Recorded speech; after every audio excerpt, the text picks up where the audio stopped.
G'day everyone, welcome back. Thanks for joining us for another episode.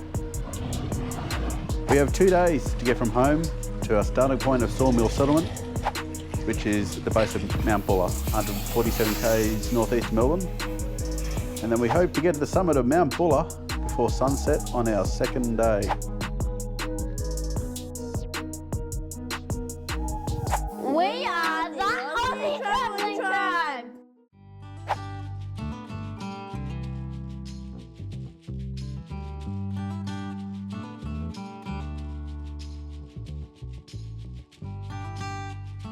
Well, here's the plan. We plan to leave the black stuff at Sawmill settlement, and this is hopefully how our trip will look.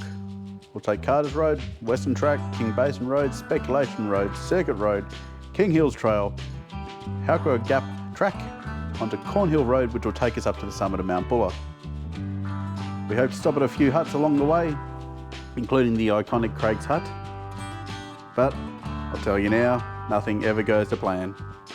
So, not sure exactly how far we'll get today. We're hoping to get through to Craig's Hut, but yeah, we'll see how we go, because we don't want to be setting up the camp in the dark either. Well, we're still on the black stuff at this stage.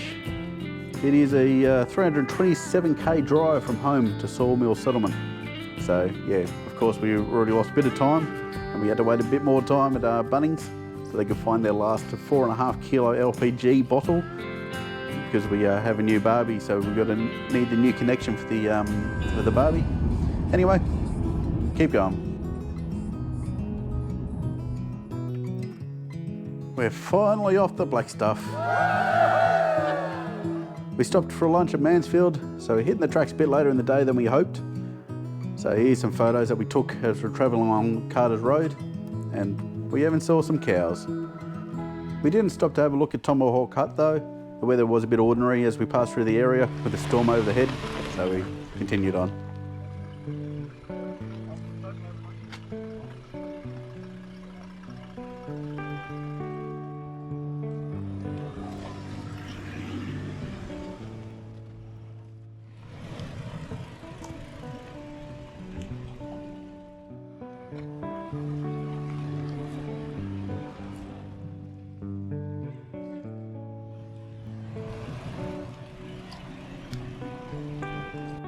Okay, we've made it to Mine Creek. Relatively shallow crossing, but still a couple of well-placed rocks that were moved on the approach. As we're still running stock suspension, the lack of height clearance is quite evident through some of these crossings.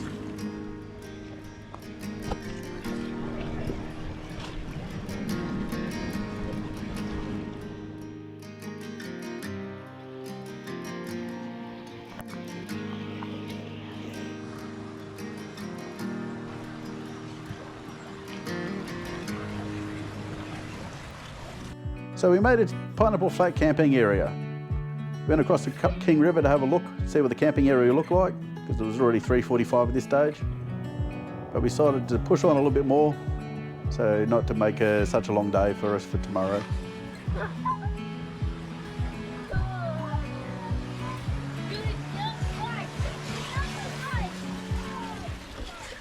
Well, we made it to the King Basin Road. This road crosses the King River 5 times, and here we are crossing it the first time. All the crossings had a really good base though, mostly made up of rock, and they were a good depth, only getting up to about our hubs. Some of the rocks were definitely placed in the wrong spot. A few times we had to try a different line to try avoid a rock taking out something expensive, like a diff or something like that. Anyway, we all got through relatively unscathed.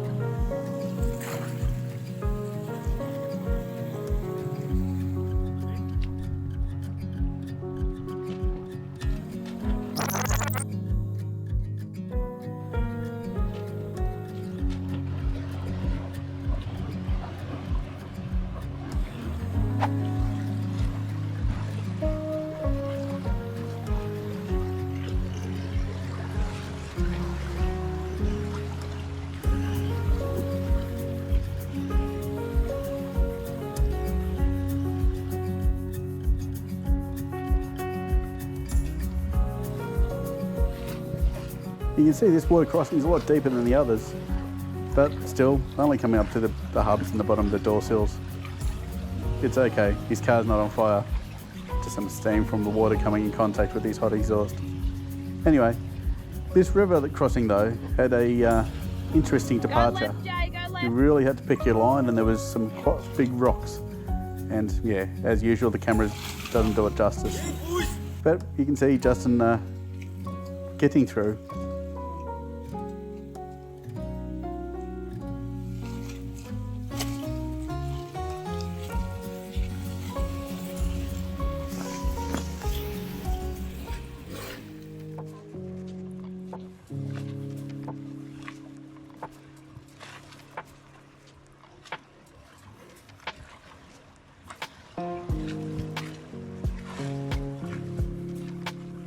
And here you see some lovely place rocks right in the middle. They're just trying to upset someone's day. And they want to come in contact with anything underneath your car, but yeah, you can see us getting caught up on them somewhat as we pass over them.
Okay, and after the 5th river crossing of the King River and the 6th river crossing for the day, we made it to King's Hut and the surrounding campground. There's a lovely little campground with about 6 or 7 camp spots. It was nice and flat. There was a drop toilet and the King River flowed around the edge of it. It was now about 5 p.m, so we stopped to set up camp here. And yes, we forgot something really important. Fire lighters. Luckily, the person in the next camp over happily gave us some. Anyway, here's how we saw out the night. We had some hamburgers, some marshmallows. Kids try their luck trying to catch some trout in the river using hamburger meat as bait. Yeah, no, they didn't catch any. And here's Cam having fun riding in the sky.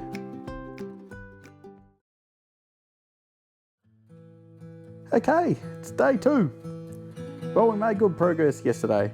Going by the map, we're about halfway. But what's that saying? Don't count your chickens before they hatch? Yeah, you just wait. Well, first thing for the day is a nice hearty breakfast of bacon egg muffins. Cam's having some pikelets. And before we make up our camp and set off on our way around 10:30, we even had one of the local kookaburras come visit us and finish off our leftover bacon. We're planning on getting to the summit of Mount Buller just after lunch, so we can have a barbecue lunch on top before our long drive home again. Well, I said earlier that we only needed to cross the King River 5 times, right? So we weren't expecting any more water crossings for today. We've rechecked the map. Yes, the map is saying 5 times. Rechecked the GPS. They're saying we're going the correct direction. So we push on.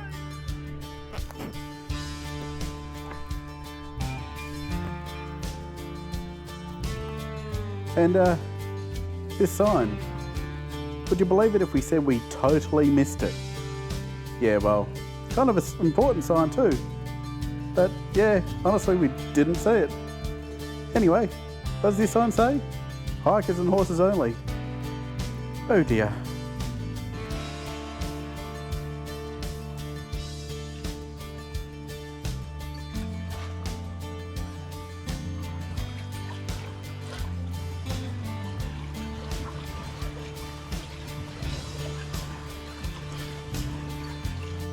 So yes, this is us, still heading up this closed four-wheel drive track, wondering why it's so overgrown and not maintained. But we're still double checking this GPS and the maps, and everything still looks right. It's just showing that we're offset from the track, but we're going in the right direction. So we think we are going the right direction and continue on. So now, you basically see it's pretty much midday. We have spent the last 90 minutes or so slowly climbing and finding our way along this track. And we get to this point. Half the track is landslid down the hill, and the bypass, yeah, well, that's rock steps, and well beyond our willingness or our and the car's ability. We chose not to push on and risk breaking anything, so we just swallowed our pride and turned around and went back down the hill. That's when we did find that sign I mentioned earlier. So, for a bit of entertainment, here's a track on the way back down. It's always quicker to go down rather than up, isn't it?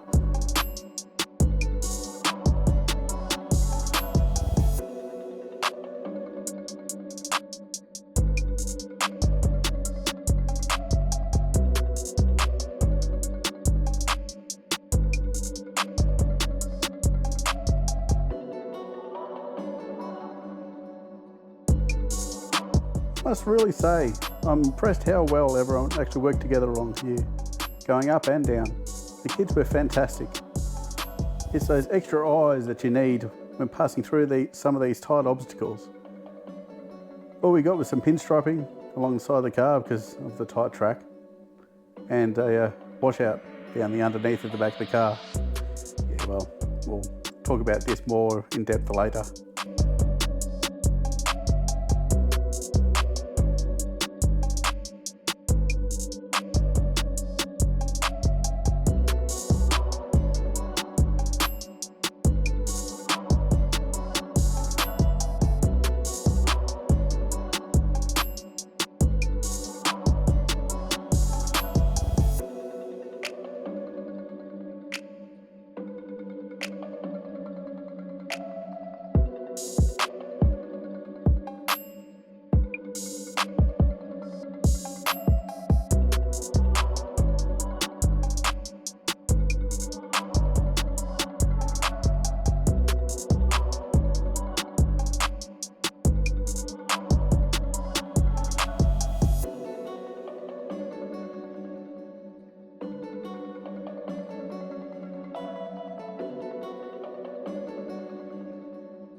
And look, there's that sign.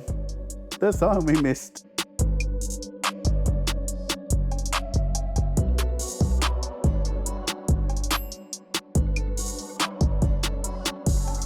So here we go again, crossing the King River for the last time, the 7th time. And here we are again, back exactly where day 2 started, back at our camp spot, but 3 hours later. So here's what happened. Yellow track shows this closed four-wheel drive track that we found accidentally, thinking that we were actually going the right way. So it's now 12:30. Sunset is at 7:30, so we have 7 hours. We need to let's make up for this lost time and cover some ground so we can get to the summit before sunset. We made the decision to change our route to the green path onto Monument Track after we've been to Craig's Hut, and this will continue onto Circuit Road. This will allow us to have a higher average speed, but it does sacrifice seeing some of the huts this time around anyway. This is where our day started off this morning, is a junction right in front of where we camped. There's no signs at this point though. So how we're looking right now, King Basin Road continues straight, meaning if you're travelling along the road you would make a left turn, just like these signs that should be here. Anyway, and you can see the other track to the right here. This is the way we went. It's the way you don't want to go, even though it will be straight as you're driving along past King's Hut.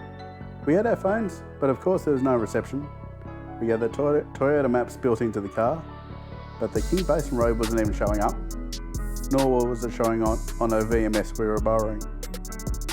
So we were relying on what was showing on the car maps and the HEMA Victorian High Country book and the physical maps.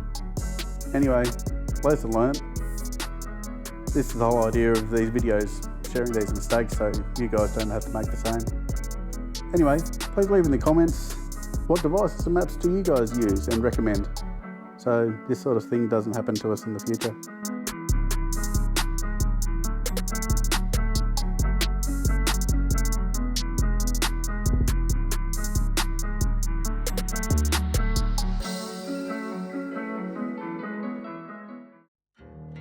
So we found this bog hole on the track. The bypass didn't look overly inviting either. So we checked and the base seemed hard and the depth was relatively shallow. We thought, if all else fails, there's plenty of trees around to winch if we need be. But no winching was required and we all made it through with a bit of a splash.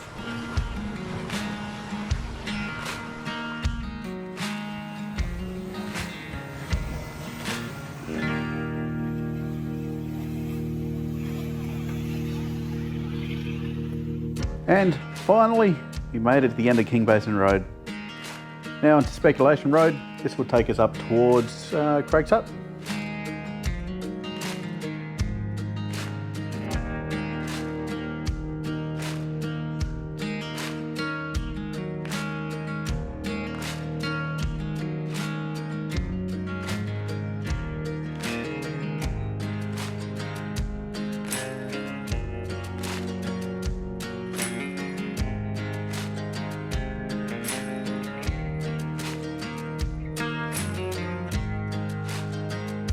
And here's a turn off onto Clear Hills Trail. This is the road that does take us up to Craig's Hut.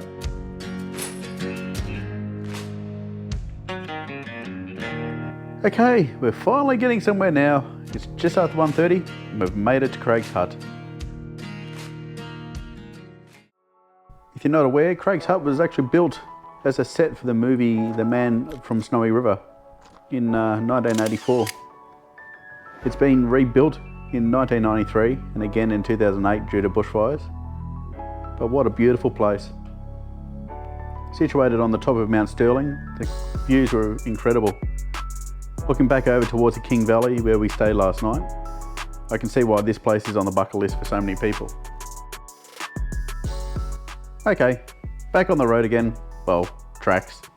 Anyway, we now continue to make our way down Clear Hills Track until we reach a turn off for Monument Track, which will take us back down towards Circuit Road. This being the detour I was just talking about earlier. Caught behind Venetian blinds, how to reach for the city lines. This ain't where I belong. Hey, look at me, man, what I become. I've been running east, looking for a sunset, digging deep since '99. What I thought was gone was sitting in my pocket in plain sight all along. I think it's time for me to go, burn all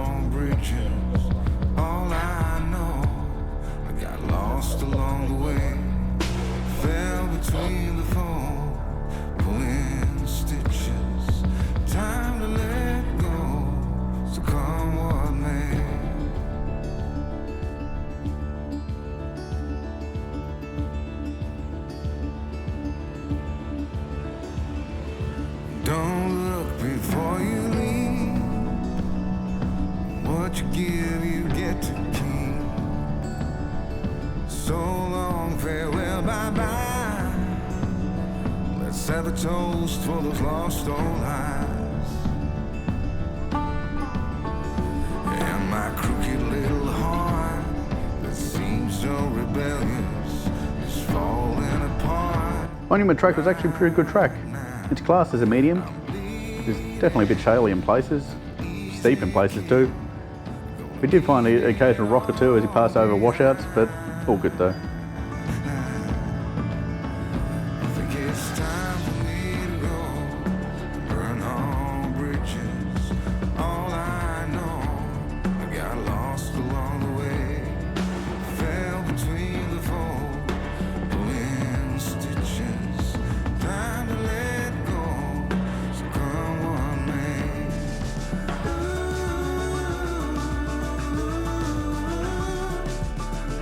And here we are at the end of Monument Track, the junction between Monument Track and Circuit Road. We decided to make a quick detour, check out the Bindaree Falls, given how close we are already.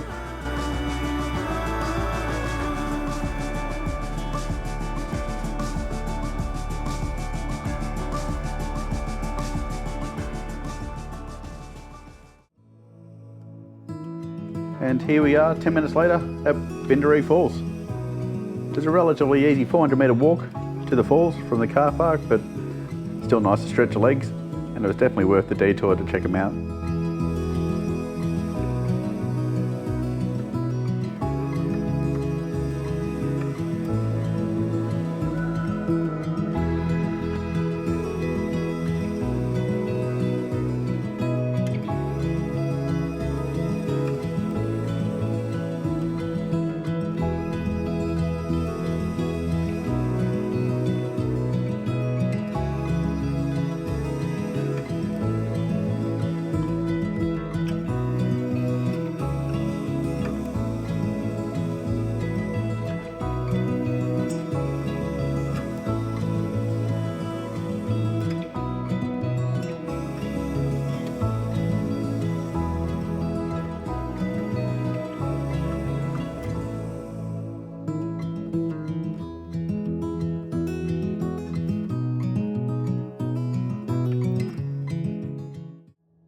Back on our way again, heading back up towards Circuit Road. Then we'll follow Circuit Road until we get to the turnoff for Cornhill Road, which will take us up to the summit of Mount Buller.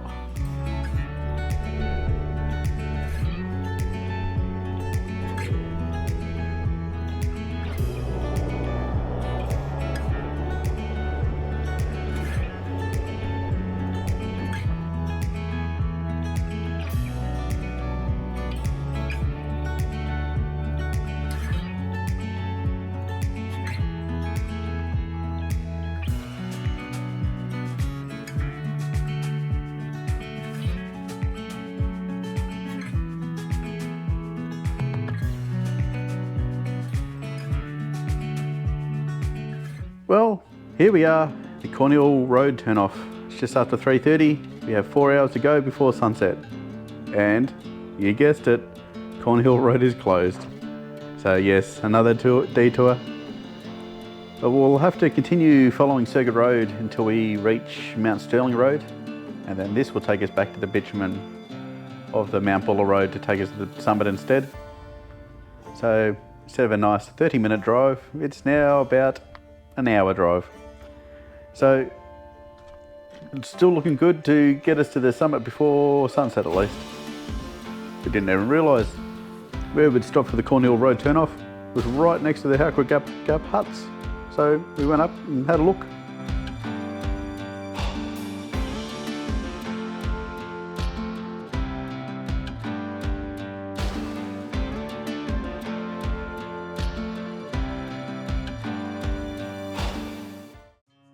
After a late lunch at the end of Mount Stirling Road, this gave us a chance to air up our tyres again, as it was back on the bitumen to take us up to the summit of Mount Buller on Mount Buller Road.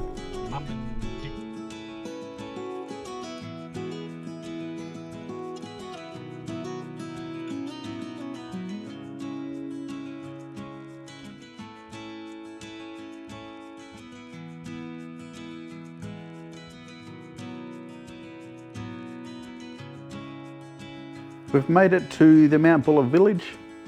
Now we're just trying to find our way to the summit. There are so many streets.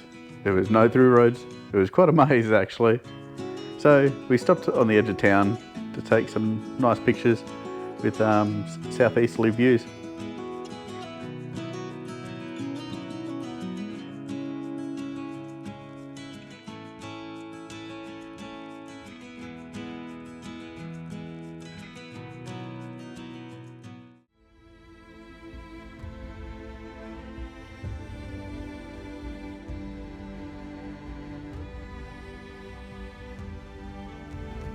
Well, it's 6 p.m.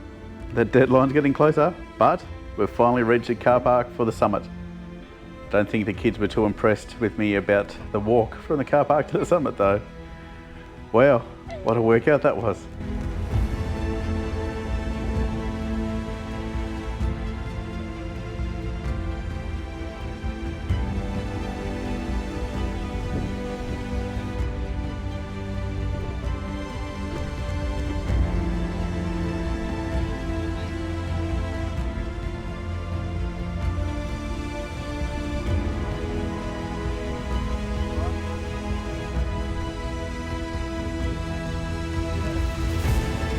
But look at this, we've made it.